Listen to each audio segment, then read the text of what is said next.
Welcome to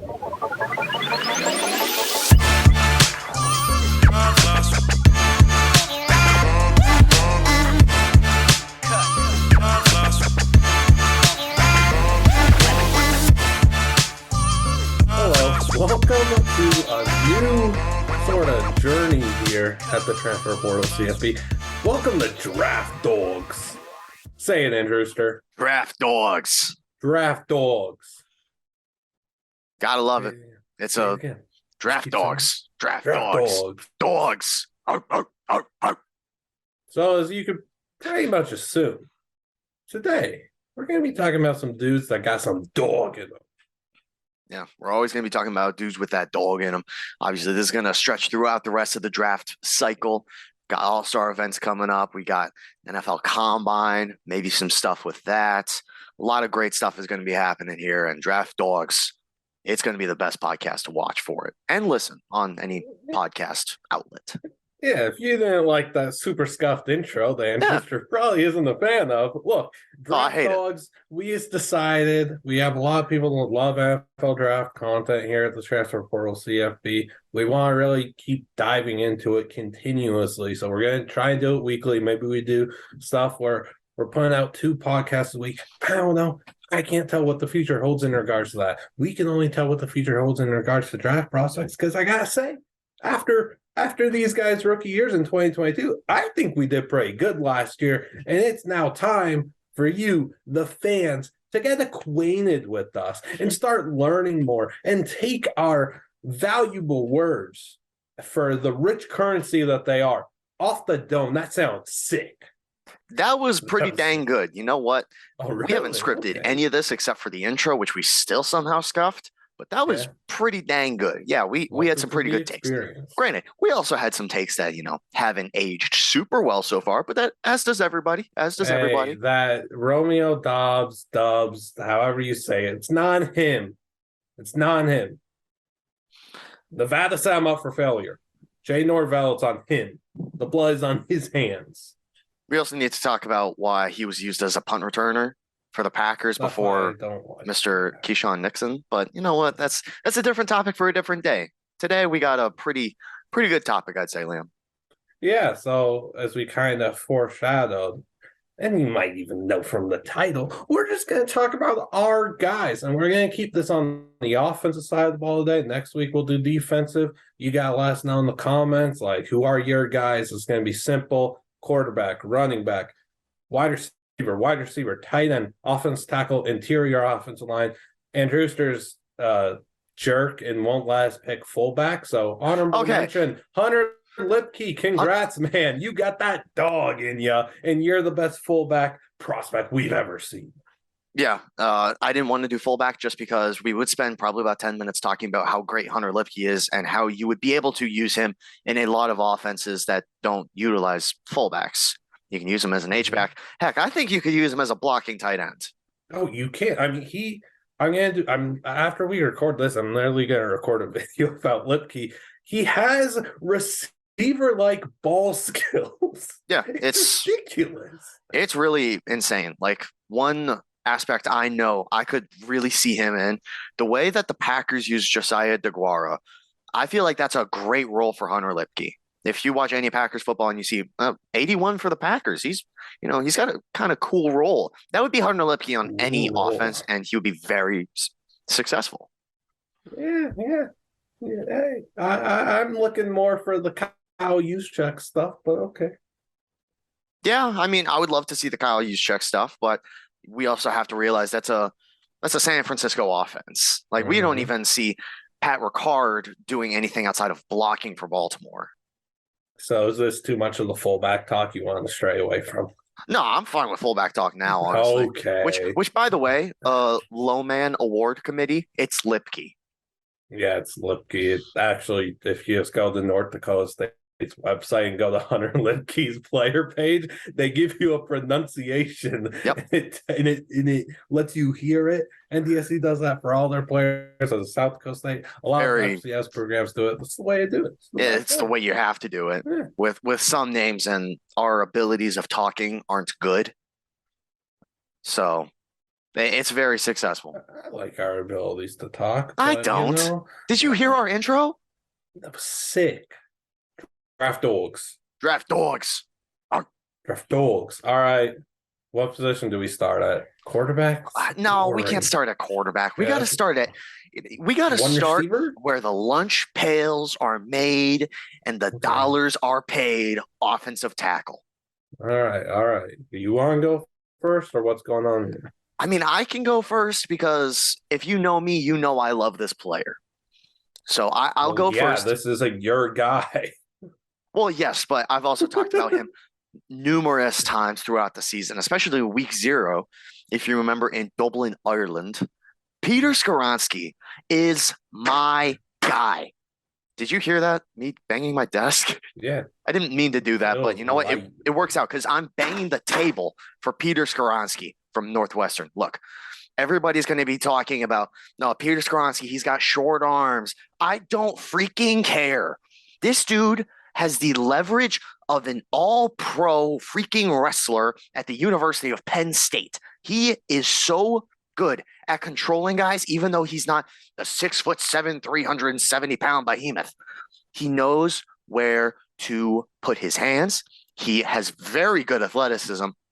And like I've said multiple times, my comparison for him is a forklift, because while he may not be the biggest tool on the construction site, he's got the ability to move everybody with such ease, and he's freaking certified.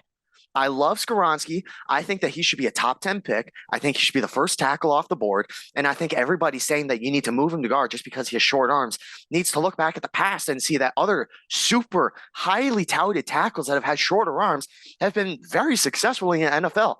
Heck, we don't have to go more than 2 years back, and the same school with Rashawn Slater, who is an all-pro caliber tackle. Now, I'm not going to make the comparison between the two, but if I did, it wouldn't be, completely wrong. They have similar play styles. Yeah, very passionate you are about Mr. Skoronski. I think he's a top 7 player in this draft. He is that freaking good. All right. I'm not going to make you name the other 6, but please don't, because we can save that for other days. I know you got Will Levis in there for sure. No, I don't. Oh, really? Please stop trying to defame my name. Okay, yeah, this isn't a Will Levis podcast here at if you're not going to hear Will Levis today, I apologize if you're a massive Will Levis they've fan. Heard it. Oh, yeah, you've heard it if you follow us on Twitter. Hear his name in a positive light. Yeah, the more I watch him, the more I understand why people think he could be like a top quarterback. Still just not for me. Oh my gosh, we really got I'm not changing my opinion. Yeah. I still think Bryce is significantly better and CJ is significantly better. But I see the throws that Will can make, and we're going completely off topic, and we've talked about one player already. You're boring me. Okay. Well, you talk about your offensive tackle. Well, I just want to say, Skoronski is an absolute menace, dude. And anyone that's going to, throw shade at his name or slander him or whatever, just stop. We do this thing where we want to talk about measurables all the time, and then you look in, 2-3 years, and it's just not even mattering that much for so many players. Who actually cares about Kenny Pickett's hand size right now? Absolutely nobody. He's balled out a lot better than most of us expected. He's been pretty dang good for Pittsburgh. Nobody cares about the size of his hands. He's got somewhat bright future in Pittsburgh. Rashawn Slater. Does anybody care about T-Rex arms? No. And I'll say one more thing. If you want to make the argument that a tackle should move to guard, it shouldn't be because of measurables. It should be because he lacks lateral quickness to neutralize a speed rusher, or because he gets caught holding a ton. Short arms. If you beat a guy as a tackle, if you keep your guy on the outside and keep your quarterback's pocket clean, I don't care how short your arms are, short your legs are, how small your brain is. If you can do your job, you're going to do your job at a high level. Tell him, man. Skoronski, too, his reach is just insane, despite what people perceive to be T-Rex arms. His reach is disgusting, and we saw that on display in Dublin. Yeah, he's like a boxer with his reach. Go off, man. Keep the comps coming from we just never know where your comps are going to come from. Yeah, that's both of us because we don't compare players to players. We compare players to inanimate objects and cartoons, and in your case, video Pokemon. games. Okay. Well, I said Skaronski's got the reach of like Blitzcrank back in Like, late see, August. I don't think anybody knows what that is. That's fine. If one person out there hears that and says, "That's pretty cool," I win. That's all I'm playing for. One person in the crowd. Look, offensive tackle. We go no further for me than a guy that shares many similarities in the gingerness that I do. It's Cody Mauch. He's going to be a 24-year-old rookie. That's okay. He's a 6'6", 303-pound monster. And Drewster will tell you straight up, what does he do so well? He is the best run blocking tackle in this draft, and frankly, I think it's by a solid margin. That's all you need to hear. He is possibly by far the best run blocker in the class. There are going to be concerns in pass blocking, but Cody's going to have a big opportunity in Mobile at the Senior Bowl to like impress a lot of people with his pass blocking skills against some of the top talent in the country in the draft, right? So we're going to see Cody work on that, but his run blocking is going to leave people in shock and awe. And there's just a lot of very fun ideas that you could have to utilize his talents on a Sunday, right? This is a guy who we interviewed before the season, and he's an absolute goofball. He's a character. When we interviewed him, he was at a golf course, and he missed like the first 3 holes to talk with us. And I mean, just a joy talking to him, and you see his goofballiness on the field where he is. I mean, you're drafting someone who's going to be the best social media player on your team. NDSU put out so many good videos with them. They had like a whole 3-4 minute video on touchdown celebrations when they were playing Incarnate Word in the semis. He had his hand up. Incarnate Word player walks by him after a touchdown, and he just shakes his head and then just high fives himself. It's just stuff like that that makes you want to be such a fan of this guy because he's just so goofy. I don't know. But yeah, if you want to talk about straight up footballing, the fun ideas are this is a guy that's going to play tackle, but people are going to possibly want to move in the guard. I want to see a lot of them lining up as an extra eligible man, like getting in there in the swing tackle role and just setting the edge because he sets the edge so well and he'll punish you and throw a dude way into the dirt and it's over for that man. Then he's on to the next guy, gets downfield really well. Man, I just when you're playing them at guard, if you are playing the 6'6" monster at guard, you're going to see so much just pull blocking, and it's going to be just frightening for a defender.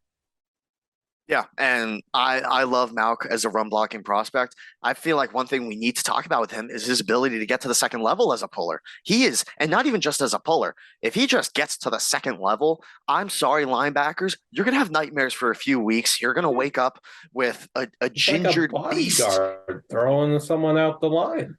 It's freaking magical what he does. A bouncer. Well, okay. Well, we don't go to clubs, so we don't know like that's that why terminology. I said a bodyguard. Yeah, I mean it's kind of the same thing. It's just they're guarding the club, yeah. Which once again we know nothing about. No, nothing about. But I know that Malk and Skaronski are going to guard their quarterback pretty well, and they're going to pave the way for their running backs, and it's going to be super fun to watch. For Malk, I don't think he's going to be a first-round pick we say this every year, and it doesn't matter. He's going to be a 24-year-old rookie. He turns 24 on January 15th, so very soon. Happy birthday, 15th? Cody. Yeah. Oh, we have very similar birthdays. Happy birthday, Cody. Happy birthday, Cody. This is being recorded on the 11th, probably released on the 12th. So I don't think he's going to go in the first round because of age and the pass blocking, doubt. He's going to be, I would say, picked high 40s, 50s. I think he's going to be right in that range. And he's going to show up. This is going to be a guy that is going to impact from day one because of that run blocking ability. He's he's like a sure thing when it comes to run blocking. Like he's the best in the class. He is going to absolutely punish fools on defense. Gets to the second level, it's over. Moves so well. His footwork is really good. It's just if you're able to help develop him into an above average NFL pass blocker, I would even say average. It's scary to think about Bro. where he'll be. That's a guy that's gonna have fun with the Mannings at the Pro Bowl. Yeah. And I think it's definitely possible for him to develop into that type of a pass blocker. I mean, you talked about Mobile. So many good defensive linemen are going to Mobile. That's a perfect opportunity for him to learn from those guys and learn from the coaches that are going to be down there saying, hey, what do I need to do to become a significantly, and not saying he needs to be significantly better with pass pro. He's not awful. He's just not what you would want from like a first round tackle. He is what he is right now is a stellar run blocker, the best run blocker in this class. Not a great pass blocker. If you can turn not great into, he's fine. He is a first round prospect, in my opinion. Yeah, the South Coast, they gave him and the entire NDSU offense line and team some fits. They have a nasty front seven, and they let it be known in that national championship. But we'll move on, Wilson. Interior offensive line. Ooh, we're sticking to the trenches. I like it. Mm-hmm. I was getting ready for running backs, but you know what, man? Anytime we gotta build first. We gotta give them some holes to run through. We gotta build from the inside out, and the inside is where that money is made. Talking about the inside offensive line, I'm gonna go with a man that shares my namesake, Andrew Verghese, the guard from USC. Now, a lot of people are gonna say, "Oh, well, he also played a lot at tackle." I don't care. He's a guard, and that's not to say he was a bad tackle. It just means that he's a stellar guard. He was at USC for about 17 years. In fact, congratulations to him. In about 2 months, he's going to be celebrating his 5th wedding anniversary. So shout out to Andrew and his wife. That's a phenomenal accomplishment. I am 19 and I can't even imagine what that is like. But going back to the football field, because that's probably what we're here to talk about. This dude is a happy wedding, Andrew. Happy wedding. No, oh my bad. We don't need to get into my dating life because that would take about 2 seconds. Look, this dude is 6'6", 320, and he has stellar movement. A lot of people are going to see that frame and want to move him out to tackle, but I don't see it, honestly. I see him more as a guard. Yeah, it's maybe a little big for a guard. Maybe you want someone closer to that 6'4", 6'5" range. I don't care. He's got the athleticism you want. He's got the feet movement. He's got good hand placement. He's just a solid veteran in general with everything he does. I will love watching him pull to widen running lanes and serving up some fresh pancakes like we're watching film at an IHOP. Oh, Okay, what do you want me to say? I don't want to watch film at an IHOP. I'm okay, not an IHOP guy. What if you closed down an IHOP, just got a bunch of NFL draft dudes, had just unlimited amounts of pancakes coming out, a bunch of syrup? I'm sure the offensive line coaches would love it because it's an incredible analogy. The original Pancake House? I don't know what that is. I'm 19. That might just be a regional thing in Vegas that has nothing to do with your age. Okay, if it's a regional thing, then I could say for all the Midwesterners, we could go to Perkins. Sure, go ahead. Go to Perkins. My guys will go to the original Pancake House. IHOP stinks. I haven't been to an IHOP since I was like in the womb. I don't know. Then just know it's gone downhill. Oh, okay, cool. I know they were like the International House of Burgers for some reason. For a hot minute, yeah, that was weird. But like, instead of hot minute, they should be serving hot cakes. IHOP. Like, ugh. Yeah, but this is not a podcast about IHOP, even though it kind of sounds like it is. I love Voorhees. I think he's not going to go in the first round, I don't think. I think he should be a second rounder. There's a good second round guard. If Malk is drafted as a tackle, I would probably guess Voorhees is first or second guard off the board. Maybe Osiris Torrance from Florida is the first. But I really like what Andrew can bring to a team. Mm-hmm. And I don't care about age with offensive linemen. If you can play, you can play. How old is he for those listening? I would assume he's 24 if he played 6 years at USC.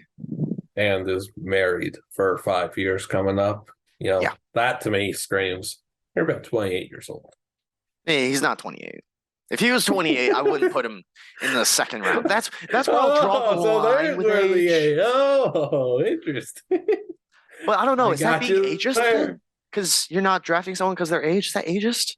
I mean, technically, yeah. Can we get sued for that? Man, Brandon Whedon would have had a case, huh? Jaron Hall, man. I'm sorry.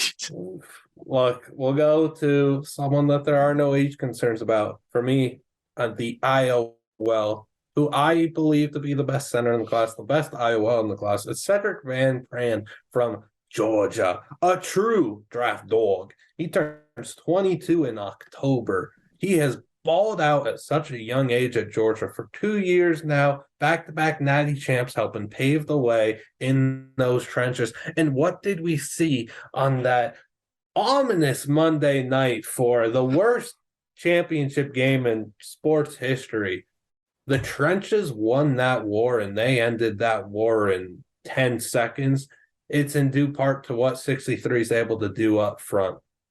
I really believe that this is a top 20 player in the class, dude. He's often creating seismic gaps for the Bulldogs' backs to just burst through with a full head of steam. His nimble footwork plays a key role in his success as well. It's another guy that gets to the second level very often and does lethal damage with it. You're going to see him so often helping just make, let's say, solid gains, big time gains. We're taking like what should be an 8-yard run to 1920, like stuff like that. He helps do so dang much. The extension of big time plays. I think he's going to be a big time player right off the bat in the NFL. But I really believe that you're drafting this guy and you're getting an impact dude from day one that could start at center for your team and help lead you. He has incredible leadership skills. He's a fun dude. Another fun dude. That's 2 fun dudes for me and 0 for you, Andrewster. Keep the count. I would consider Peter Skronsky fun, and Andrew he's fun. Now, granted, they may not have the social media qualities that Sed and Malk have, but correct. I mean, my guys, as well as yours, are very fun to watch. Mm-hmm. And I think that's what matters the most. Yes, SVP is an absolute joy to watch. Yeah, I love Scott Van Pelt. Yes, thank you. I also like shout out Scott Van Pelt. He's the best, man. Man. This shout out might help Scott just come on up. Like you might get a few more viewers on that show. Yeah, he might go from like 18 million to 19 million. Hey, and that's a mil from us for Scott. Yeah. That is incredible. That's pretty insane.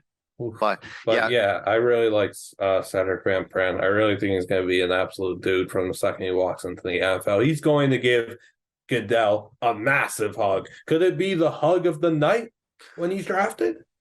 Okay. Well, Liam, you got to realize he might lift him up. He's most likely not going to get a green room invite. That's the thing. You think that? Yes.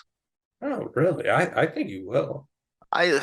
Because what is it, like 30, 40 guys get an invite? Yeah, I definitely think he'll get one.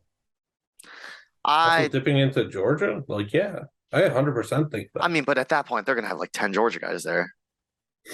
As if they didn't last year. Well, Kobe was there.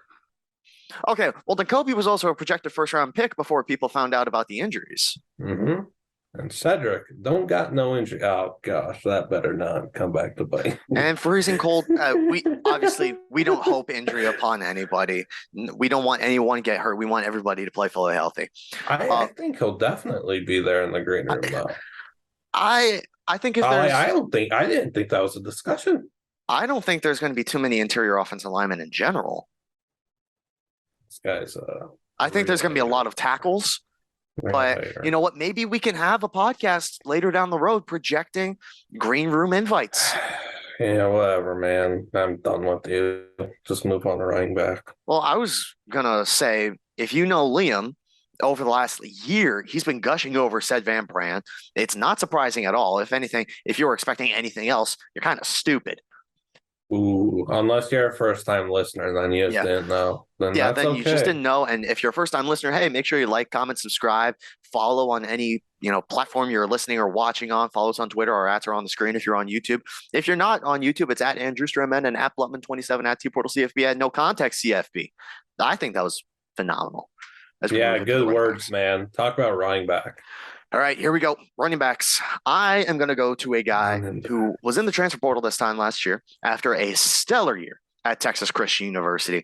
Goes to Ole Miss, and his name is Zach Evans. Everyone is going to be watching for Bijan Robinson, as they should. He is a stellar running back. He is probably the best running back prospect since Saquon. I'm not going to say he's better than Saquon. I will. Oh, okay. We're just going to go right there right now. But look, in all of the completely deserved, Quinshon Judkins hype of the year, Zach Evans got pretty slept on. It's almost as if people forgot what he did at TCU. The way that he's able to turn on the turbo when he gets a lane and takes it to the third level, it's very impressive to say the least. He isn't one of the smaller guys that has all that speed. No, he's 6'2", 215. He's not afraid to put a guy on his butt. If we remember that TCU Texas A&M game, he's running down the right sideline. He has a foot out of bounds, but he absolutely demolishes a safety, lowers the shoulder, puts him on the ground, and then turns the turbo all the way down the field, scores. Unfortunately, it's ruled out of bounds at the point of the truck, but this dude is not afraid to break a tackle. His silkiness that can cause defenders to end up on the grass is art personified. He can be utilized as a receiver out of the backfield as well. I just fear that Evans may fall into the later rounds because of the talent that this running back class possesses. So don't be shocked when Evans is making your favorite defender admire the back of his jersey, even if he ends up being a fourth or a fifth rounder, even though I would take him as early as like early to mid third. And that's saying a lot for me, who doesn't like drafting running backs early. Mm-hmm. Zach Evans had a very odd collegiate career, and that began with his recruitment. And just like the dominoes kept falling, and just weird stuff was happening. I hope that he's not, like left out in this draft class. The running back class is silly. Insane. There are dogs everywhere. Like I didn't mean to do the whole draft dogs thing, but there are legit ballers everywhere. You're going to find so many good backs on day 3. Zach Evans is probably going to be one of those. Like I think he's going to end up being forgotten. He's going to have to really show up in this pre-draft process and impress people with the raw athleticism and just be like, yeah, I like what. Quinshon Judkins is a freak. Kendre Miller was a really good player too. It's not my fault that I wasn't able to be a legit RB1 these last few years. You should actually like that. I'm fresh. I'm ready to take on as many touches as possible, get involved in a receiving game, take 20 carries a game. I'm ready for whatever you need. Man, Zach Evans is going to be a really good, like, this is someone you want on your fantasy team. You're going to want to stash him and wait till like week 6, week 7 of his rookie year, and then he's going to show up and you're going to, yeah, I got Zach Evans on my fantasy team. He's going to go help me push for a title. Zach Evans is that type of player, I'm telling you. And he's telling you. And you talked about he doesn't have a lot of, collegiate. I don't know, tread on the tires. He doesn't have a lot of tread. I don't know tires. I'm not a car guy. Yeah, he doesn't have a lot of wear and tear. Another guy, I'm not going to say that like, oh, he's also one of my guys because I only have one running back for this. But shout out Roschon Johnson. He's 24, but I would still take him relatively like 5th, 6th round just because of the skill he possesses, and he hasn't carried the ball 1,000 times compared to other 24-year-olds. Yeah, Liam, don't say anything. I'm not going to say anything. Thank you. Like this running back class is just so it's insane. Good. Is this the best running back class since, what was it, 2016, 2017? When it was Kamara, Jones? It's got to be the best, right? Like, I think this running back class is going to put so many guys in the NFL right now out of jobs. And there's going to finally, I said in 2021, it's finally going to come true. There's going to be a changing of the guard at the running back position in the NFL because of what this class is going to bring. There are going to be so many starters from this class, high impact players that get in there very early and make their claim as to why they're the dude and why they're selling jerseys now and why they're on everyone's fantasy team. There's like an endless supply. And don't trip over Blake Corum returning to Michigan. That's just going to help all these legit monsters find their way into the NFL, get onto more radars. I mean, I didn't even... It wasn't hard for me to go with where I went for my guy. It really wasn't. if you know me, you know where I was going. I just want to say this. Did the NFL draft takes video. I did five takes a few months ago. One of them, Kelly Ringo moves from corner to safety. We are like the first people to get on that. No biggie. Jacob Cowing will be a top 45 pick. Hey. He returned. That stinks. Dante Cephas will be the most complete prospect from the back. He hit the transfer portal. Ugh. Heike Smith, Stephen Gilmore, Mike Abraham going to be like extremely underrated and going to be incredible value picks, impact rookies. So we don't know that one yet. The last one, though, I would say that these looked pretty good. The Kelly Ringo one looks really good. But like, that Cephas one is stellar. He has to be drafted as a safety. Actually look good. The last one, Kendre Miller and Dwayne McBride will be the best value picks at running back. Will this hold true? Because of where they're going to be drafted, will that hold true? I don't know if it will. I think they might have overshot expectations. I think you might have. I think Kendre probably ends up in the second or third, and I would say Dwayne probably third or fourth. Maybe he falls to the fifth just because he's a UAB guy and NFL teams are stupid. Then he's the best value picker, right? Yeah, if he's the best at the fifth round, oh my gosh. But if he's like a third or fourth, then we got to see who falls to that like sixth round area because that's when you can really find that value. Now, like Keaton Mitchell, oh my gosh. I didn't think he'd enter the class. I considered him to be one of my guys for this. Where's Tajay going? Yeah, that's interesting too. Like the running back class has like 35 monsters, I swear. Yeah. Okay, maybe not that many. We could just have all picks be running backs. You're legit, a lot of guys in the NFL are going to lose their jobs at running back. Yeah. And it's sad to say. But we're also moving in a direction where if you can get a good running back for cheap on a rookie contract, why on earth would you not do that? Would you not do it? Yeah. So I mean, you're gonna people are going to be caught off guard when a team is going to take one of these running backs in the second or third, one of these super talented guys, and they don't have a running back need at all. It's like, why are they burning it? Because you're probably taking a pretty special running back. You're getting decent value on him. The contract's up, blah, blah, all that. Andrew Sitter's contract guy, nerdy, blah, blah. Nerd? Whoa. What? It's called analytical. Whatever. It's called contract statistical. Nerd guy, numbers, whatever. The point was, you're getting a really talented running back on a really friendly deal, and you're going to be able to get a lot of mileage out of them. So if you see the Lions maybe take a running back, don't be surprised. I'd be a little surprised. Who else? Like the Eagles are. I don't think the Bills are. If the Bills take a running back, I'm going to get this ready for Twitter. If the Bills take a running back, Bears could definitely take one. If the Bills taken a running back in this year's draft, they will have committed so much capital to the running back position just for them to be like the most pass-happy offense in the NFL. James Cook is good. Devin Singletary is fine. They traded away Zach Moss to get Nyheim Hines, who, by the way, had 2 kickoff return touchdowns this last week. Why on earth would you get a running back outside of the 7th round or the 6th round if it's insane value? I don't understand why you would use significant capital to take a running back that your chances are not even going to see it outside of the preseason.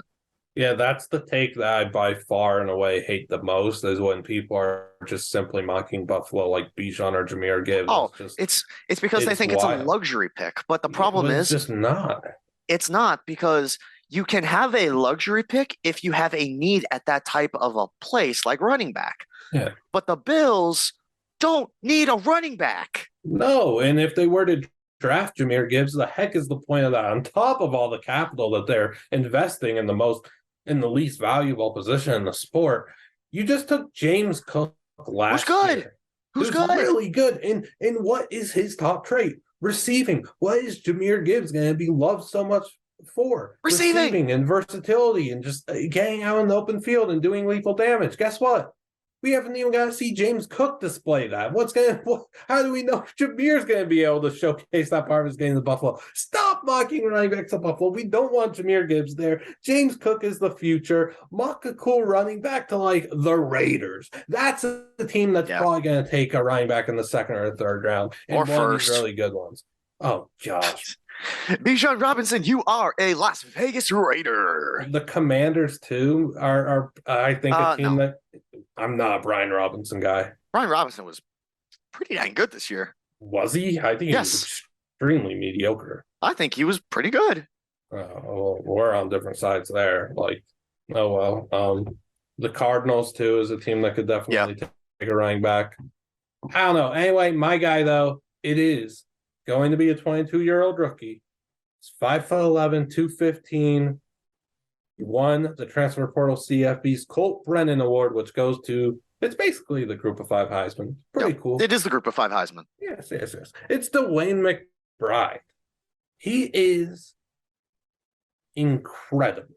If you want to talk about stats, little nerd numbers, a cool 233 carries this year for 1.7K-ish, 19 rushing touchdowns. That's a lot. He ran for 7.5 yards a carry.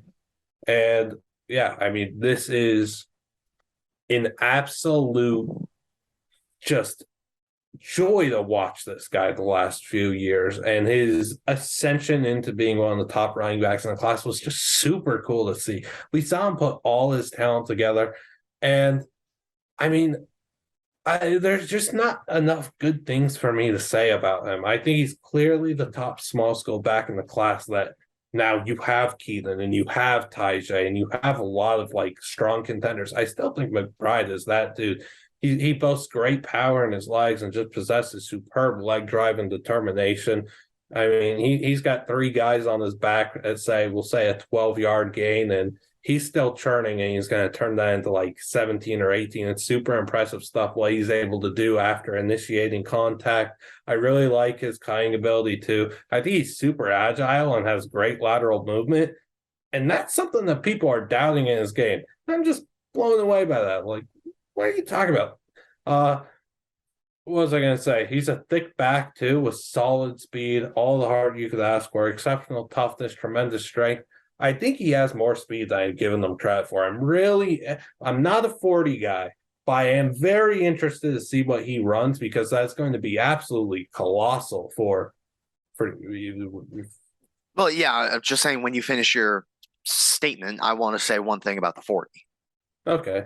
Yeah. So, I mean, I just really like Dwayne McBride. I think he's going to be a high-level NFL running back. I really think that this – like what is saying top 10 running back in the league too bold, or is it bold enough?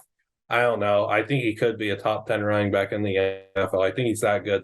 I don't know. I really like hitting on finding these small school running backs, right? And we found Elijah Mitchell. We found Pierre Strong, who unfortunate landing spot, right? But when he's played, he's got to show up in New England. Kareem Hunt years ago. Like, there are absolute monsters that you could find. I've said monsters so much today, I'm sorry. But there are some absolute goons that you could find from small schools at running back, and they're just going to churn out such good production in the NFL if you get that decent landing spot. If Dwayne McBride, say, goes to Arizona, draft them in fantasy all the time.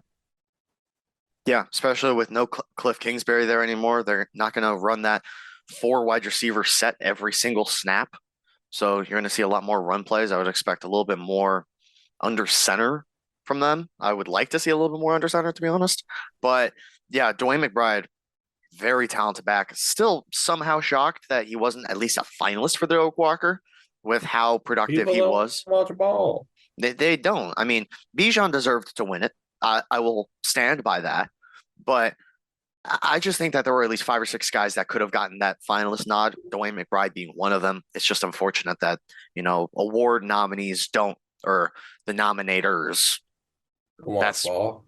I was just going to say they don't watch Group of 5 ball, let alone probably ball in general, because you see Power 5 guys getting all the nods and never a Group of 5, even if there's a historic season from a Group of 5. Like Bailey Zappi, we can go on and on about that. That was insane. But at least he got the Colt Brennan, which is all that matters. But with the 40-yard dash, I think that the running back position is one of the only positions that like I actually kind of care about the 40 with them, because not only does it show your quick acceleration with the 10-yard split, but it does show long speed. So like them, I would go receivers, but that's a little bit different because a receiver isn't ever going to run 10 yards straight off of his stance because he's got a DB in front of him and he may not always be running a go. In fact, I would hope he's not always running a go.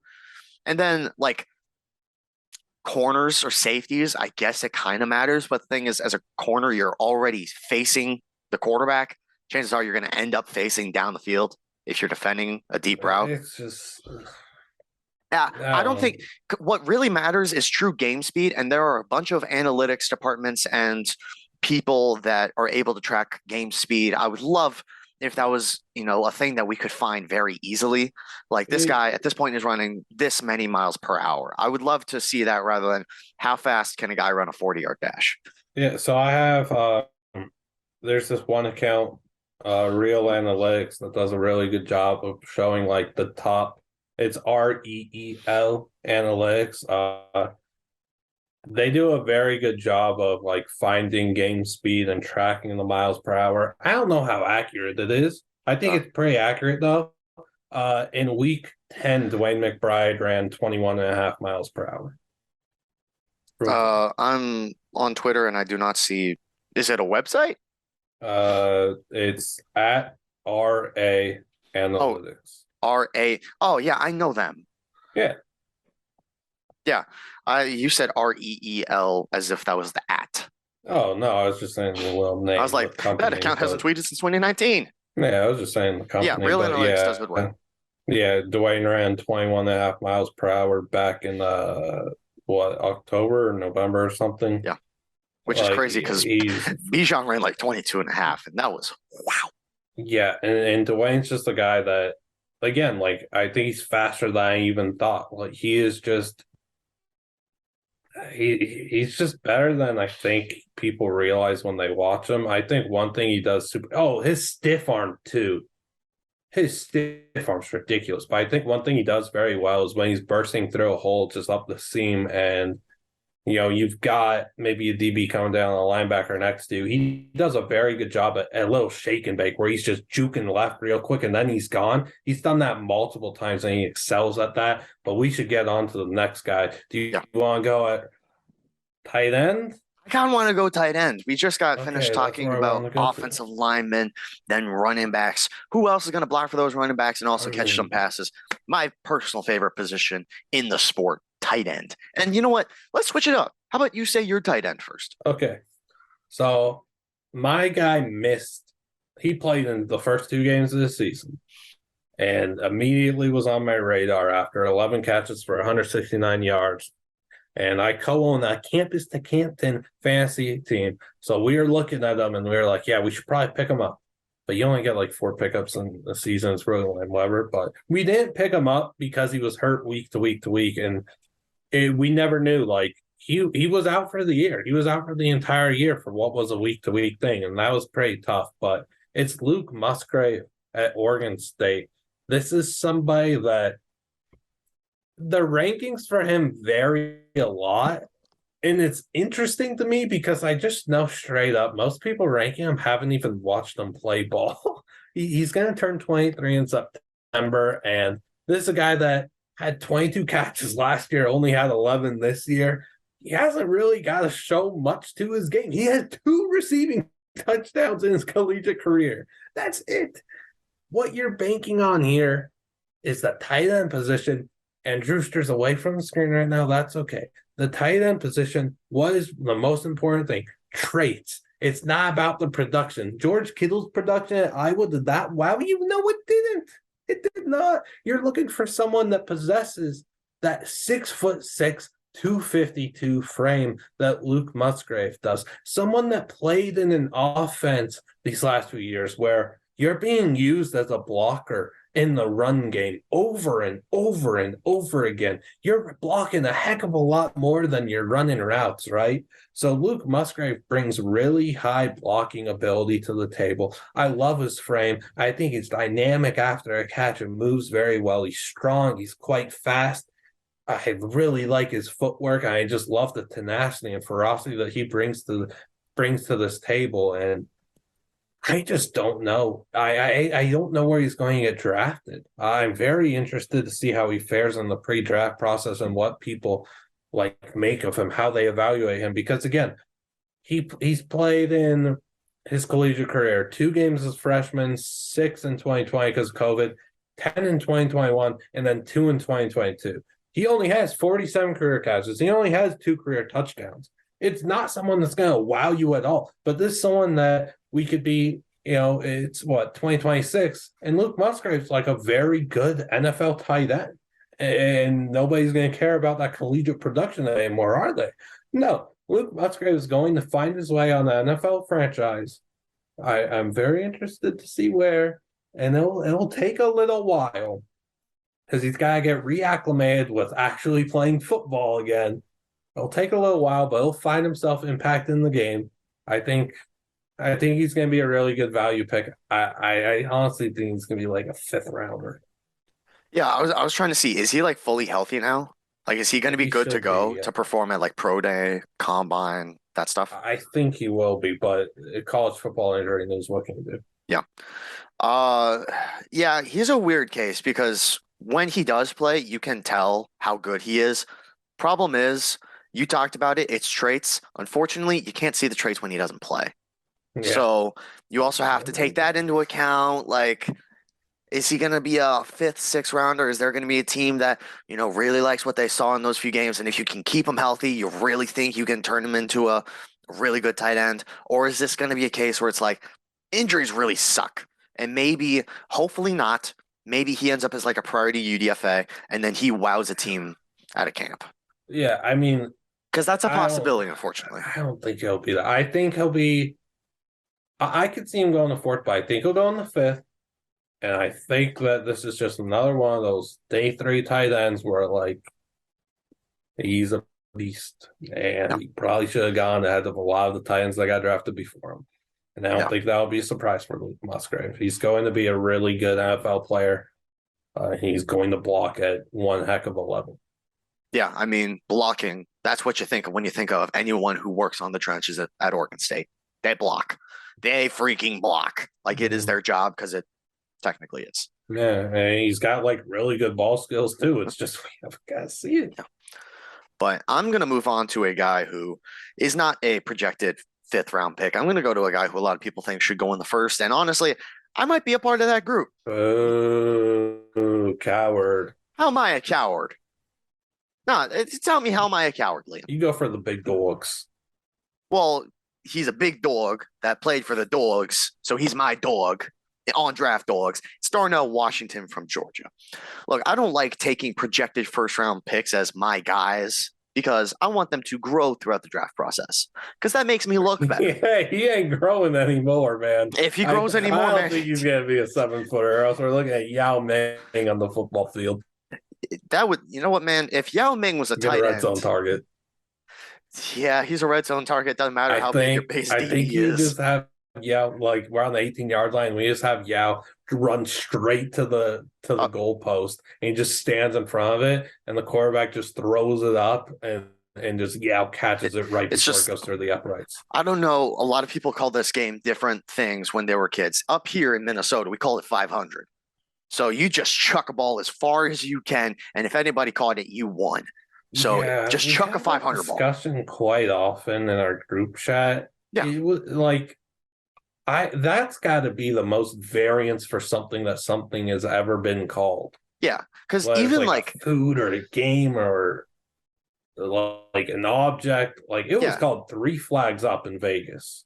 Yeah, like even like duck, duck, gray duck. Apparently, people call that duck, duck, goose. So duck, duck, gray duck. Yes, it's duck, duck, gray duck. What? Yes. Do I need to explain everything that Minnesotans say? I'm not going to explain everything we eat because that's going to take about 15 years. Oh my, duck, gray duck. Go on with Darnell. I'm sorry. Yeah. I got see All right, other Liam, people's info on you're this gonna one like too. this. I have a word that I use every draft cycle to signify some of my favorite players that have some of the best size. Darnell Washington is a certified behemoth. This man makes other grown men look like tweens when he stands next to them. His 6'7", 270-pound frame shows in both the receiving and blocking game. While people may drool at the idea of a quarterback throwing jump balls to this man, which they very well should, he can definitely catch them. His biggest strengths are in blocking. He's a phenomenal blocking tight end who's going to be able to create lanes in the run game and protect the quarterback when he drops back. Now, when he does go on routes, he's very clean. He's got solid hands.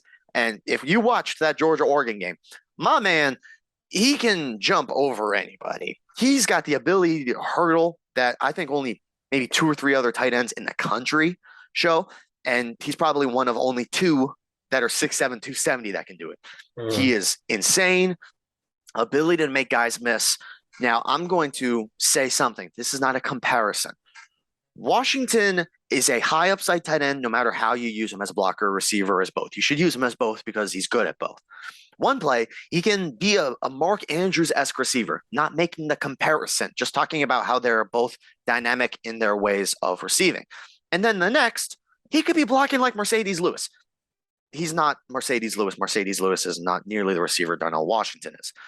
What I would like to see him work on is maybe use his body a little bit more as a receiver. You're 6'7", 270. Use your freaking insane arm length and wingspan to protect the ball when it's coming to you.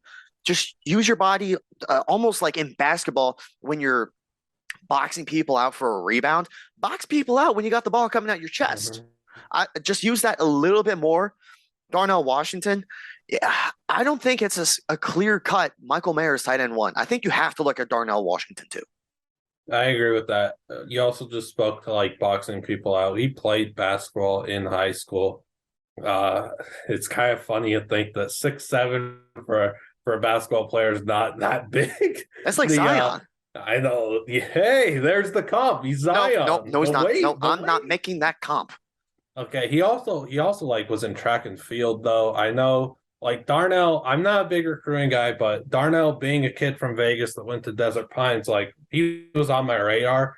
Man, Georgia fans better have cherished these moments with him and Bowers. Like, my goodness.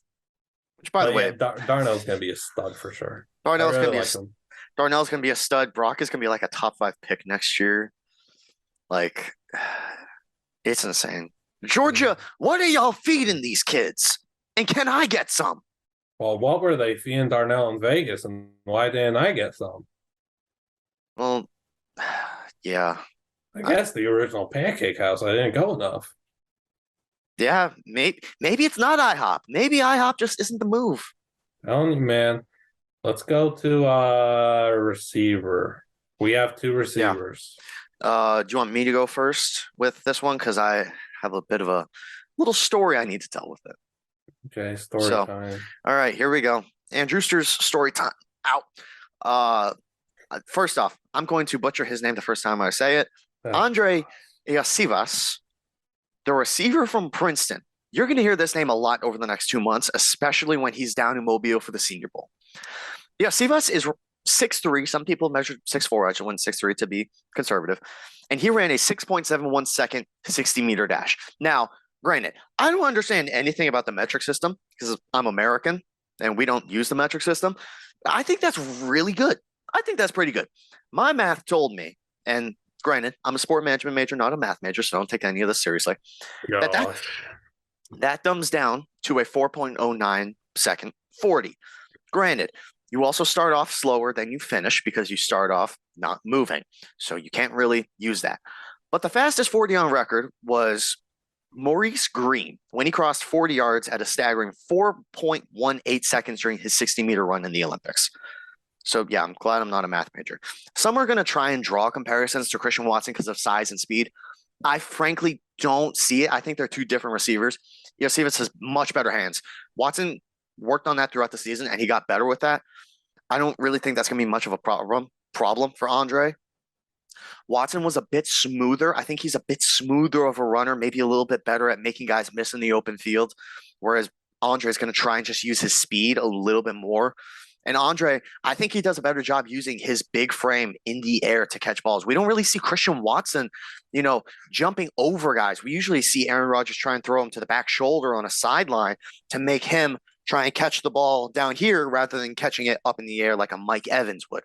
Once again, not a comparison, just saying that's how Mike Evans will catch some footballs. I would honestly like to see Andre become a better blocker. If you have that type of a frame, I'm not saying he should add weight because I don't think he should. 200 pounds is completely fine for a guy that's 6'3". Just become a better, more stout, more willing blocker, especially in this NFL where we see so much east-west action, not even east-west run plays, but we see RPOs, we see motion, we see crack blocks, we see all this kind of stuff that we need wide receivers to be better blockers no matter what. Mm-hmm. Now, going back to the 40, after doing a bit more math in comparison to the Maurice Green run, I got, and once again, not a math major because I'm kind of stupid, I got that Green ran about a half a meter per second faster than Andre. With these completely meaningful numbers, they mean so much. My estimation is that Andre is going to run a 4.3540 in this year's NFL Combine. He's going to be in that 4.35 to 4.38 range, I would guess. So that's my official projection. If he ends up having, what does that mean?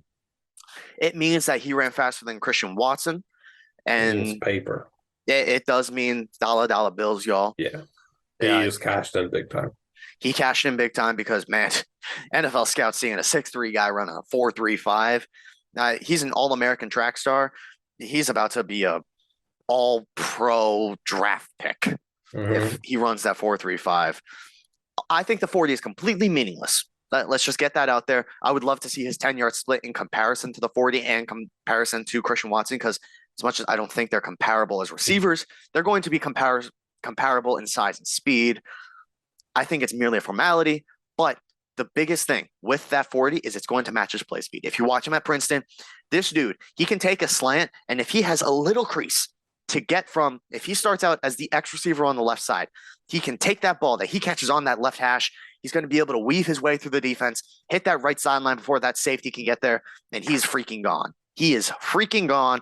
Andre Iosivas, learn his name, because I probably still need to, because I probably said it wrong this entire time. I want to say I saw him make a really, really good catch on a Friday night ESPN2 game this year. I want to say it was him, and it got called back. It didn't end up being a touchdown, but it was an insane Hail Mary-esque play and just an incredible moss. I'm 98% sure it was him. I think it was against Harvard. I think it was Princeton Harvard.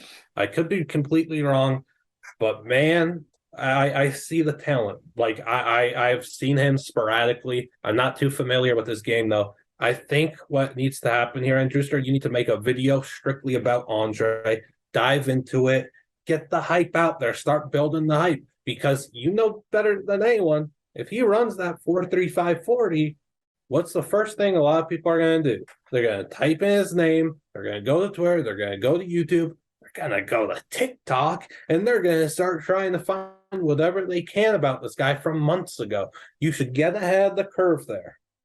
Yeah, I'll do that. Your guy. Unfortunately, you will not get me on TikTok unless someone edits the videos for me, because I'm probably the only Gen Zer that doesn't know anything about freaking TikTok. Yeah, that's true. We know ball. For one of my receivers, I'm a Bolitnikoff voter. Weird flex. Not a weird flex. That's a W flex. Weird flex. It's not a weird flex. I voted Rashee Rice second. I was stunned he wasn't the finalist. I had Marvin Harrison Jr. winning the award. Rashee Rice I had second. This has been one of my guys since 2020. I saw the vision then, and others are seeing it now. He's going to turn 23 sometime soon. He's going to be a 23-year-old rookie. And what did he do that was deserving of Bolitnikoff finalist stuff? The 6'1", 189-pound receiver had 96 catches for 1,355 receiving yards and 10 touchdowns this season. He was the go-to guy, whether Tanner Mordecai was at quarterback or Preston Stone for the hot minute before he went down. What both quarterbacks did was they knew they had to rely on Rasheed big time. He was by far the best player on the field in pretty much any game SMU was playing. You wanted to pepper this guy with targets. You wanted to get this physical talent. He has elite physical tools. The amount of pass interference calls that this guy draws are astronomical. And he runs routes. He runs an array of routes at such a high level. He has nasty surgical footwork. I love what he could do after the catch with that physical skill set. Just able to break tackles off and keep accelerating and keep like these big time plays going. I think Rashee Rice is going to be a really good NFL receiver. I think this receiver class gets a lot of disrespect in ways. I think 1 and 2 are Addison and JSN in any order, I think is fair. And I just think that this receiver class is really good. I really do. I think there's a lot of high quality receivers in this class that are going to really impress people and wow people. And maybe it's my favorite old saying is people aren't liking this receiver class because they're looking at the wrong guys. If you're not looking at Rashee Rice as one of the top receivers of the class, I have him WR4, and Drewster has him as a first-round pick, too, in his mocks. Like, he's that good. And you were talking about blocking earlier. Rashee Rice is going to block. He's going to do it well, and we've seen that for the last 3 years. He puts in the effort there. He's feisty. He's going to talk a big game. He's going to talk trash. I love watching Rashee Rice play. Those contested catches that you'll see him make in the red zone, like, dude, he's a ball player. He is a gamer.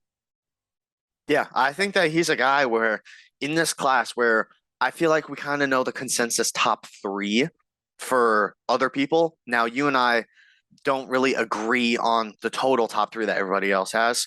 I think Rashee Rice could very well be in that discussion to be, that 4th or 5th receiver off the board. And if that ends up being in the late first round, depending on who's picking there, or if someone trades up from the second round back into, take a guy like a Rashee Rice or another guy I know you're going to talk about in a second with your second receiver, I think that's very fair. Rashee Rice, very talented receiver. And also, I don't know if you mentioned this. He has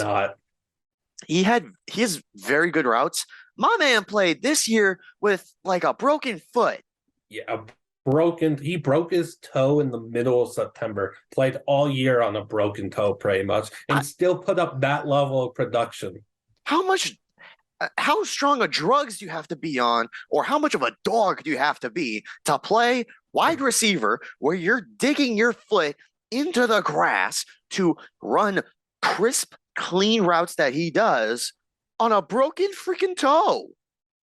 It's nuts. And I talked to a player on SMU before last season. I asked him about Rashee, and he told me, like, yeah, you're so right to predict this breakout from him and assume that he's going to absolutely take over, which he really didn't get to do in 2021. He broke out in 2022, or I don't know. He broke out on the national stage in 2022, but whatever. Yeah. In 2021, this dude told me, I know you like his skill set a lot, and I don't think you're talking enough about his physical tools and his strength. And that's where he's really going to wow people. This guy in the weight room blows us away every single day. And what happened when he got into that alpha role in 2022? He showed everybody that strength was a problem.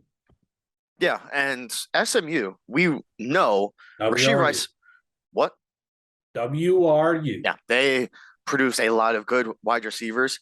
Rashee Rice was really the true WR1 this year. If we talk about guys from like 2021 and 2020 at SMU, they were pretty dang good. I remember I was very high on Reggie Roberson. He had solid years at SMU.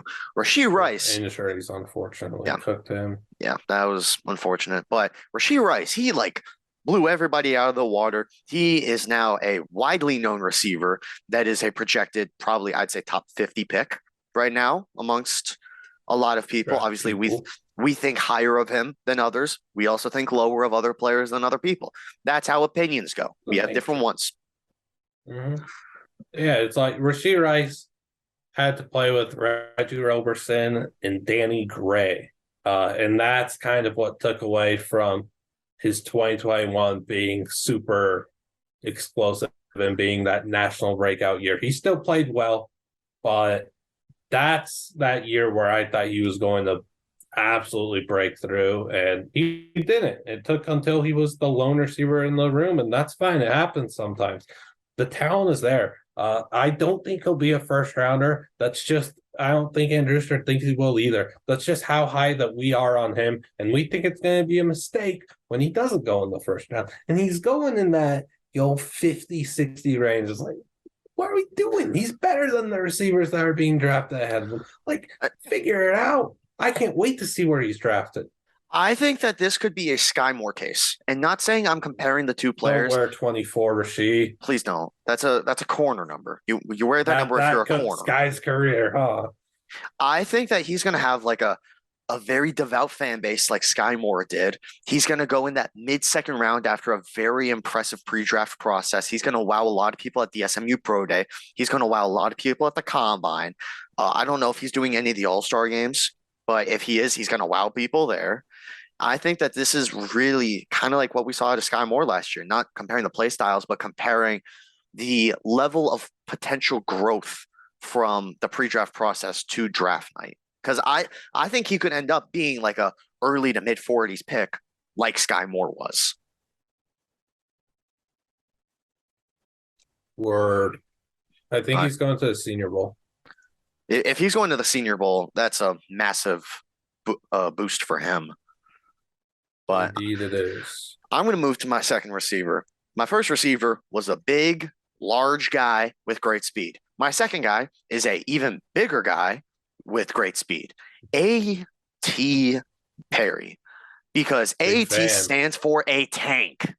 This dude is a tank of a wide receiver. 6'5". I was thinking it stood for talent. Astronomical talent. Oh. That wordplay on the transfer portal with draft dogs. Look, he is 6'5", great speed. This isn't going to be a super long explanation. This is literally just like, he's a freak. He's a freaking freak. He possesses the ability to get past DBs with ease. He's able to use his deception at the line of scrimmage with his routes. He's got a great burst. Not only does he have good long speed, he's got great burst within the first 10 to 20 yards. That intermediate game is where you're going to see a lot of him. And he's going to be able to just bust coverages wide open, stay downfield, give the quarterback just an easy read. If you line him up on the outside, you better have safety help over the corner. Look, he's got great hands, ability to separate's good. He can win some nutty 50-50s. Now, I'm not saying like, oh, that's all he's good for, because that would be completely wrong. There are some receivers that, and I'm not going to name names, are really like they struggle to separate outside of, winning those 50-50s, winning the ball in the air. A.T. Perry is not that. He can route guys at the line of scrimmage, but he can also just win some absolutely insane contested catches. Just not a massive explanation one right here. This is just, he's a dog. He's a draft dog. He's my guy. A.T. Perry. I think one thing that he does really well and did with Sam Hartman was just working on like 8 to 10 yard kind of quick hitting curlish routes on the sideline, where he's just, somewhat boxing out the DB and making a very strong catch, and we're moving the chains. He does that very well. That's something that NFL quarterbacks going to have a lot of fun with. Well, the good quarterbacks. Hopefully you're with them and not. Well, if he's Zach able Wilson to use his body and his wingspan at the next level, he can make worse quarterbacks have better statistics, because it's a larger target. Quarterback's best friend for one of the lesser talented quarterbacks in the league. Yeah, he could. I'm thinking of a quarterback that could use him. I'm not going to say his name because I know that Liam is a big fan of him. I'll tell you after.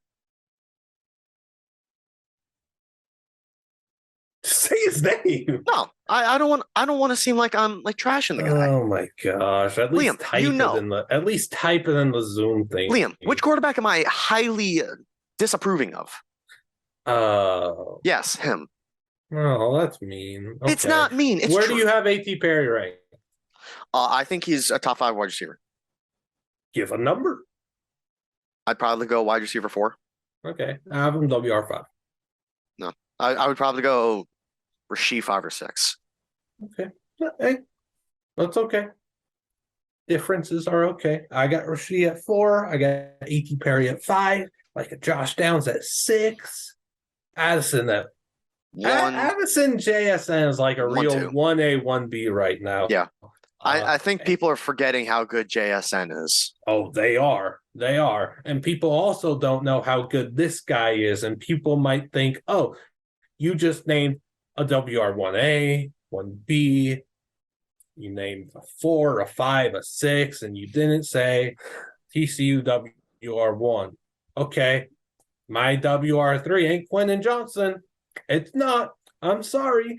It's someone that people don't talk enough about, and it's not going to be until his college logo is off that affiliation of his name, right? That people start realizing he plays ball. He's going to be a menace. It's Zay Flowers at Boston College, 5'10", 177. He's going to turn 23 in September. Zay Flowers is excellent. And what he's been able to do at Boston College with a prehistoric offensive scheme and rotating quarterback play when Philly Yerk goes down and Philly Yerk's not playing healthy, it's really impressive. He caught 200 passes in his career for 3,056 receiving yards, 29 touchdowns. He also carried the ball 57 times for 345. That's 6 YPC. Pretty cool. Zay Flowers has elite speed, right? Like how good? I wonder what his 40 is going to be.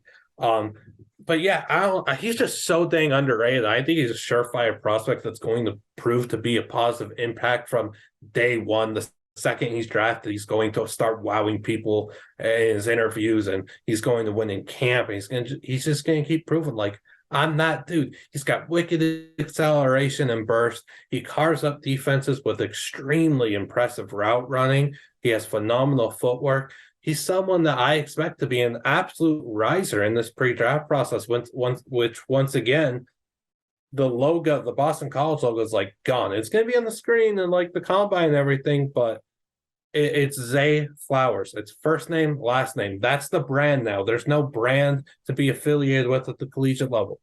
Zay Flowers is the brand. People are going to start buying all the stock they can in him. He's my WR3. I had him in my early December mock. I put him 23rd overall to the New York Football Giants. I think he's that good. I think he's going to be one heck of a player, dude. Like, he's someone that you're going to be able to have so much fun with the ways that you utilize his skill set on a Sunday. We're talking about east-west ball, finding fun ways to get him just amass touches, whether it's 40 yards downfield or a little, touch pass. He's going to do damage with it. He's going to be fun. Words. He's a dog. Draft dog. He is a draft dog. Zay Flowers is definitely a guy I think that could be one of those day 2 wide receiver steals that no one really is like, Zay Flowers is good. Zay Flowers is definitely good. But yeah, first round, and then that's going to make people doubt him for some odd reason. I like Zay Flowers a lot. I think he's a good receiver to take in that 60s to 70s range. Obviously, you had him mock in the 20s. I like him as a talent in that like close to first round range. I don't think he's going to go in the first round. I don't either. I do think he's going to rise though. I do as well. I think that we're going to see a lot of these not middle of the pack, because that's a little disrespectful to say. We're going to see a lot of these guys that aren't touted as the WR1, WR2, WR3, JA, Separate JSN. Yeah, we're going to see them at least rise up their stock, because after I'd say the top 3 receivers right now of Addison, Smith and Jigba, and Quentin, there's a lot of unknown, and it's not unknown to us because we actually watch football. It's unknown to a lot of people who may not follow the NFL draft as closely as we do, and maybe watch a little bit more college football, maybe watch a little bit more NFL, but they aren't really truly in that process yet where we know how much a guy can rise off of one good thing. And I think if Zay Flowers has a prolific pro day, if he has a very good combine, which he very well should, he's going to test very well with agility drills. That's one thing for sure. Mm-hmm. I think he could end up working his way into that like 50s range. I think right now it's in the 60s or 70s. I think that's fair. He's someone that, my younger Liam at like 17 or 18 years old or whatever, this is someone that when you get drafted, I would keep refreshing the team's page who draft them. Like I did with the Buffalo Bill. Like I did with the Minnesota Vikings. I just kept refreshing their page, waiting for them to announce that, like to tweet out, yeah, we drafted Stephon Diggs with this pick or whatever. I would just roll through the comments. I just look at what people said, and to anyone that doubted the pick was like, "This is a stinky pick," I'd be like, "What are you talking about? Stephon Diggs is great. This is such a good pick. Like, really good job." Like that's what I would do for Zay Flowers. That's what I have done for other players in the past, and I'm too old for that now. I'm not. Moved on. And I got time. I've leveled up. You could do it. I'm not. I don't like tweeting strangers, but Zay Flowers, one last thing, man-made separation. Elite. All right. Are we finally going to the quarterback position? Yeah, we are. Well, what are you thinking about? This is the only position we have left. Fullback. We already talked about Lipke at the start of the show.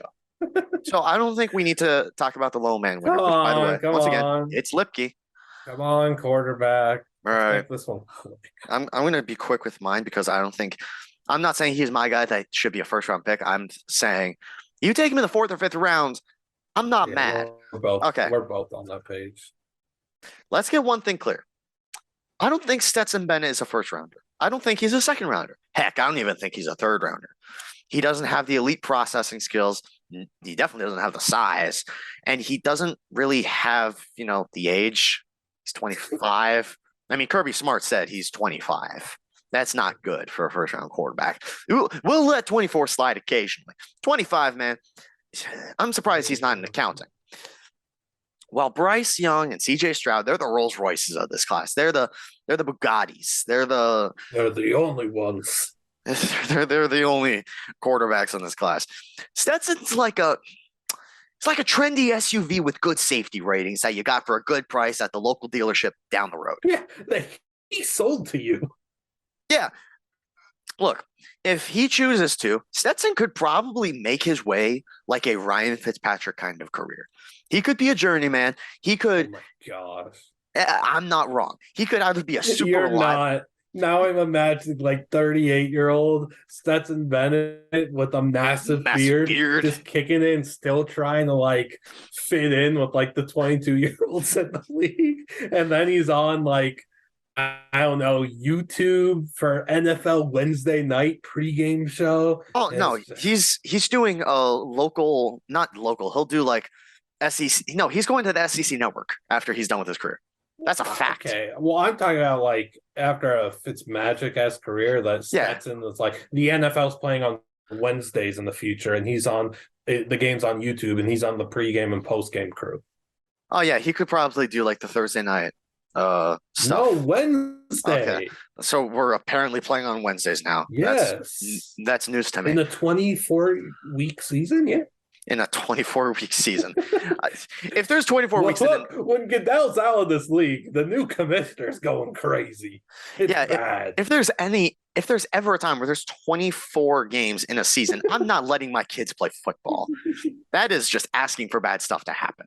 But look, he could either be a super reliable backup that you trust to win a few games, almost kind of like what Dallas had with Cooper Rush earlier this year, or when he starts, he impresses a team enough to bring him in as a starter.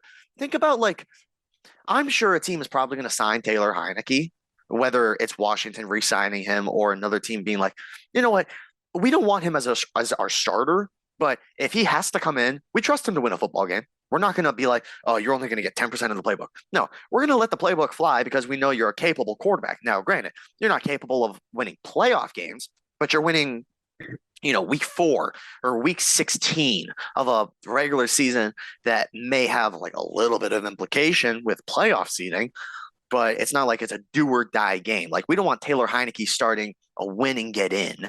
We want him starting a game that's like, if we win, it's good for us. If we lose, not the worst thing in the world. Obviously, it sucks because you want to win every game, but Bennett can run not every offense. He's not going to be a guy that can run like a Cliff Kingsbury isn't in the NFL anymore. He'll probably end up with an assistant job, but I don't think he could really run a Cliff Kingsbury spread offense where you need to make a bunch of reads.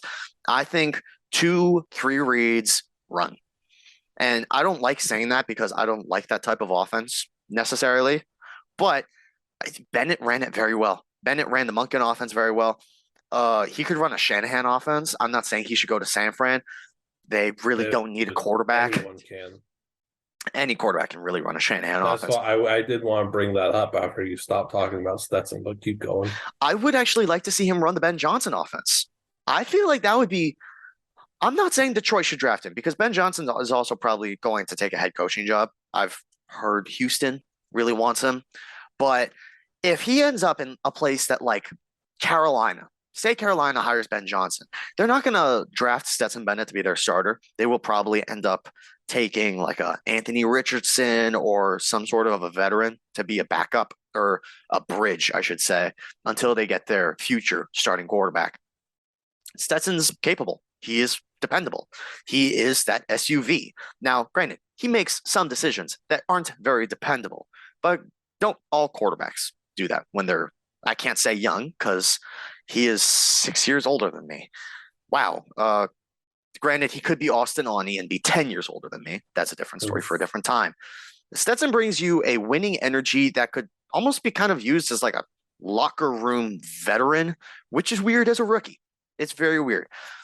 He's prolific with his legs. We know that for a fact. We don't need to use the term sneaky athletic at all because he's not sneaky athletic. If you think he's sneaky athletic, he's a very smart runner. He's a very smart runner. He's able to take holes. He's able to get to the outside, and he navigates very well. Yeah, he navigates very well. He's got good vision. Like that SUV. Yeah, he's got that backup camera that you've always wanted. Oh, now, gosh. He may not have the sunroof or the TVs on the back for your kids to watch, but you know what? He's safe. He's going to get you to the Yosemite Mountains on time and safely. Look, I think that his legs are probably his main feature, to be honest. His arm's fine. He makes some good tight window throws. He also underthrows a little bit. There are some throws where, I mean, we saw the throw against Ohio State, the pick. Granted, I do think that was miscommunication. I think that the receiver was supposed to take the inside from that DB. Stetson thought he was going to take the inside. The receiver takes the outside, letting the DB essentially have a free interception. That, besides the point, he still underthrew him. I don't think he's a second-round pick because I think second-round picks need to have starter potential right away. Third-rounders, I would say, even after like a year or two, you should want them to at least show some traits of being a starter for you. I think Stetson's a very good backup. I think he's a guy that, no, you don't want him to start for you day one because if he does, that's kind of a problem. Yeah. But if he ends up starting a few games, it's not the end of the world. You'll probably win some of them. Think of how when Tom Brady got suspended for Deflategate, how Jimmy Garoppolo, and I'm not making the comparison between the two because it's a completely different system. Think about how people expected Jimmy Garoppolo to play in those 4 games where Tom Brady wasn't. They thought he can go like 2-2. If he goes 1-3, it kind of sucks, but we're the Patriots. We'll probably still win the Super Bowl. If we go 3-1, phenomenal. I think they went 3-1 or 4-0. I think Stetson Bennett is like kind of that scenario where if he plays for 4 games, you're expecting a 2-2, maybe a 3-1 because he's able to lead an offense and not lose you a game. So it's one thing I wanted to bring up with the whole Shanahan offense thing is, dude, for those that watch college football, Brock Purdy was really never good. A stud at Iowa State, and he's really showing that how really anyone could excel in the Shanahan offense, and just it's so quarterback friendly, and we need more of that in the sport, especially when we're in this QB drought. This period where there are so many lackluster quarterbacks. Like, we just need more quarterback-friendly offenses, and Purdy is showing that really anyone could win. It's true. But I think the fun thing with Stetson is he's going to be drafted by a team to be that backup quarterback. And when the team drafts him, people are going to be surprised. Like, why did this team just draft Stetson Bennett? Kind of like, why did New England draft Bailey Zappi? Because they know how important having a good, reliable backup quarterback is. It's so much more important than people think. Like, you do not want Nathan Peterman as your backup quarterback in the National Football League. I said it during the national championship. I think it's going to happen. I just looked. Cooper Rush is a free agent in the upcoming, he's a free agent once this season ends. Yep. The Cowboys are drafting Stetson Bennett. Oh boy. Wow. Jerry Jones. Tell me that ain't a Jerry Jones play. I mean, wow, that is. It's happening. Is Dak going to lose his job? Dude, I think he's going to be a Cowboy. I think that makes sense. I could see him being a Cowboy, a Panther, like the fourth a Colt. Maybe they draft two quarterbacks. I think I'm locked in on Stetson being a Cowboy. I think that makes a lot of sense. I really do. Where else? I think the Colts could take two quarterbacks. I'm not. That's something that we have definitely seen before. Yeah, I think the Colts are there. Honestly, the Vikings. I said the Vikings. I didn't hear you. Sure. Okay. I think the Seahawks. I think that's a possibility. Look, I think if you take Stetson, it was Kirk Cousins and RG3 were both drafted by. Well, I just wanted to verify that. Yes, that was. Honestly, you know what? The New York Football Giants, not Giants, not the Giants. Both of them, yes, both of them. I think honestly, I think Daniel Jones is getting extended. That's fine. It doesn't mean he's the dog. Doesn't mean he's the dude. I still think that they need to significantly upgrade quarterback because I think that ball is being held back. I think it's a training wheels offense. It's tough to do so much when you're given so little. Look at the Giants receivers. He's dealing with a bunch of guys that could probably work at a car dealership. That a lot of people thought Stetson was going to work at. I don't disagree. I think there is lackluster talent in the receiver room, but I do really like Isaiah Hopkins. I have for a long time. I'm glad that he's finally gotten that opportunity that he did in Buffalo.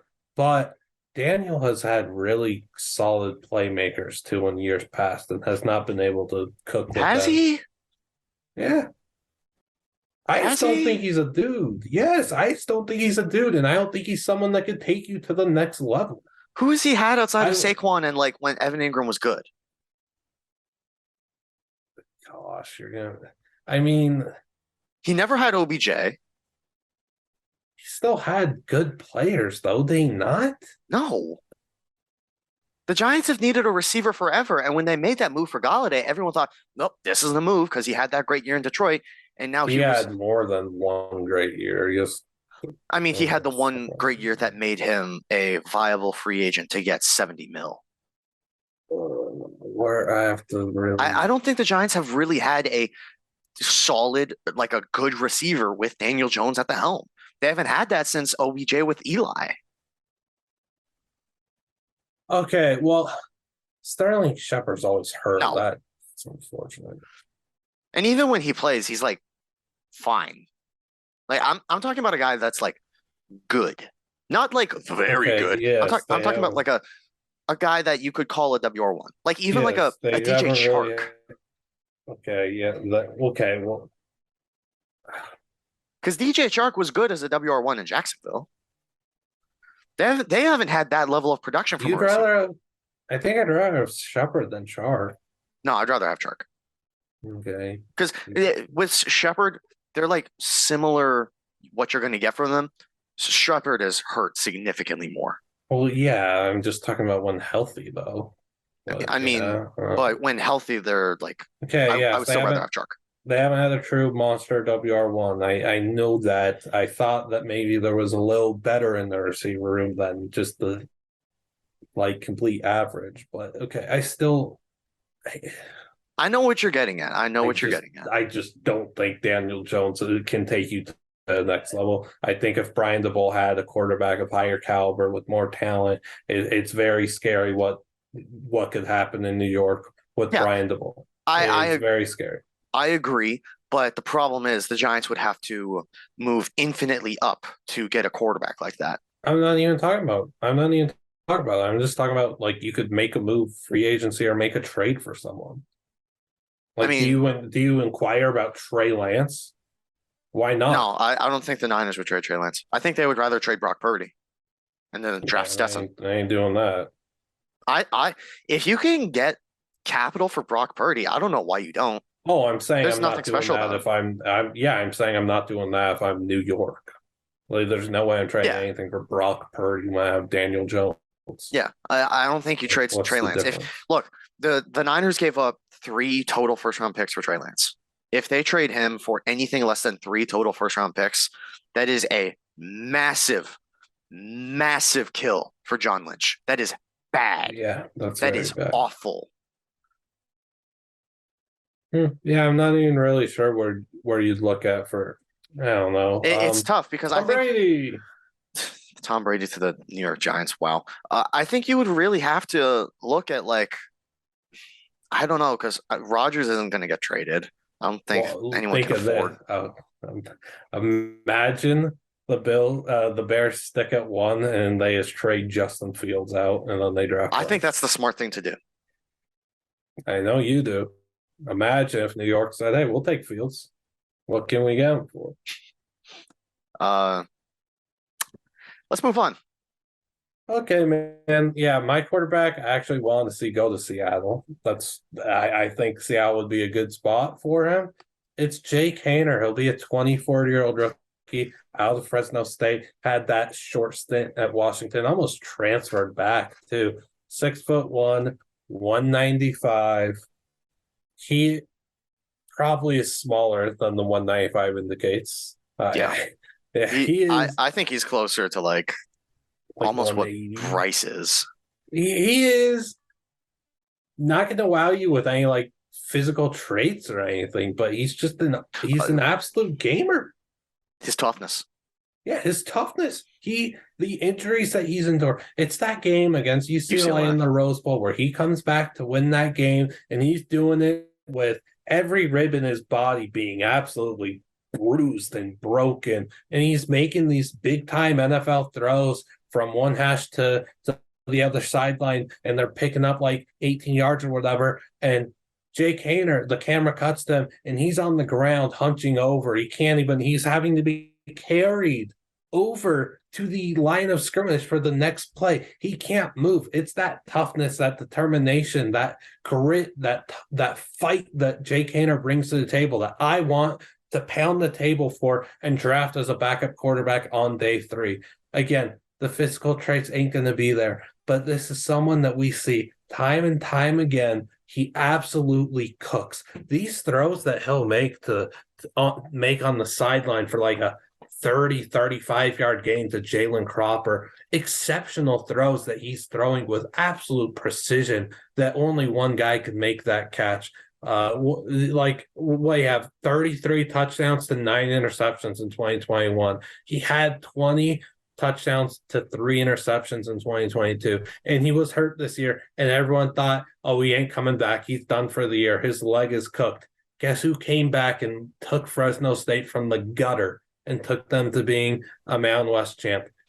Andrewster's eyes just lit up, so something happened. He'll tell me if he wants, but Jake Haener is somebody that you're going to, if you're a fan of the team that drafts Jake Haener, you should be very happy. He's going to stick around in this league for years to come. Him and Stetson Bennett are kind of in that same realm where they might not be starters every day, but they're high quality backups, and there's people that you want to have on your team. And if they need to spot start, if your starting quarterback goes down, this guy needs to start for a month or two.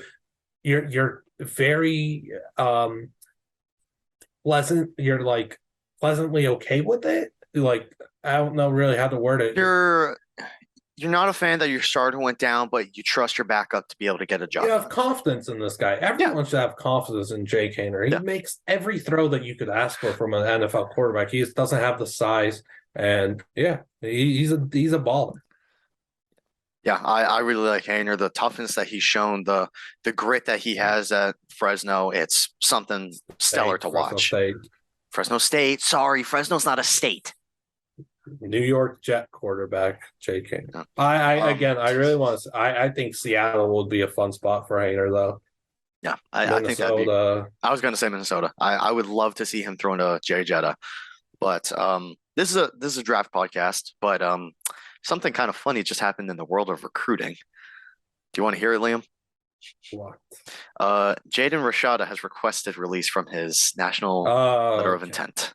Okay. I got worried there for a second. That was something about Dante Moore. I was like, there's no way that ain't happening. No, it's not. Rashada makes sense. I saw a tweet last night saying that he never applied for classes. He never moved in. He never showed up. So cool. But where's he going? We talked about Zach Evans recruiting earlier. Rashada's been another weird one, because he originally was committed to Miami. There was talks about that NIL deal that he turned down from Florida, which was just completely ludicrously wrong. And then he ends up decommitting from Miami to go to Florida after he was a massive advertiser of Miami. There was events where he was just saying, oh, everyone needs to get down to Miami and what Coach Cristobal is doing. And now he's not even going to Florida. So where the heck is he going? Is he going back to Miami? Is he doing the double reverse flipperoo? It's never a good sign when you catch my attention in the recruiting process for having a bizarre recruitment. Yeah, because I don't pay attention to it. And if I know that you've got a saga going on, not good. Yeah, Rashada, I like Rashada as a quarterback. I think he's very good. But the problem is he doesn't know where the heck he wants to play. That's a problem. I guess. I don't know if he's going to be able to apply to get in for the winter semester. Know where he should go? Where? I don't know. Minnesota. No, yes. Look, I like Rashada. We got big Ethan Kaliak-Manis. We are not needing a quarterback. All right. So fun draft Dawgs pod, huh? Hey, it took me until the end of the podcast to bring up Minnesota. So. Well, that's a lie. You suddenly referenced 24-year-old running back. Okay. No, I wasn't even talking about him. I was talking about Chase Brown. Oh, I thought you were talking about Mo. No, Mo's my guy. I thought that's what that was. Okay. Hey, if you want me to. Sidney Brown's the better prospect as respective position. It's been known. Thanks for ruining my defensive safety. Oh, whoops. Draft Dawgs. Draft Dawgs. Appreciate everyone for listening or watching. If you're on YouTube, make sure to like, comment, subscribe. Check the bio. Yeah, comment your dogs. Maybe you disagree with us. Maybe. Why did we call this our guys? It should have been our dogs. We're so crap. No, because our guys is a more this is my guy. Yeah. We'll be back with defense next week. Yeah. If you're on Apple, Spotify, any podcasting platform, make sure to follow the upvote. I don't use Spotify or Apple, so I do whatever there. If you're on YouTube, our Twitter ads are on the screen. Andrew Stroman, Blumman27, at TPortalCFB, at NoContextCFB for all the best content. We are going heavy in this draft cycle from now until the end of April, till the end of time. NFL draft means all we have. Thank you for listening. Thank you for watching. Have a great day. Draft means all we have. Yeah, we're going to give all we have. Okay. Thank you for listening. Thank you for watching. Have a great day. And Draft Dawgs. Draft Dawgs.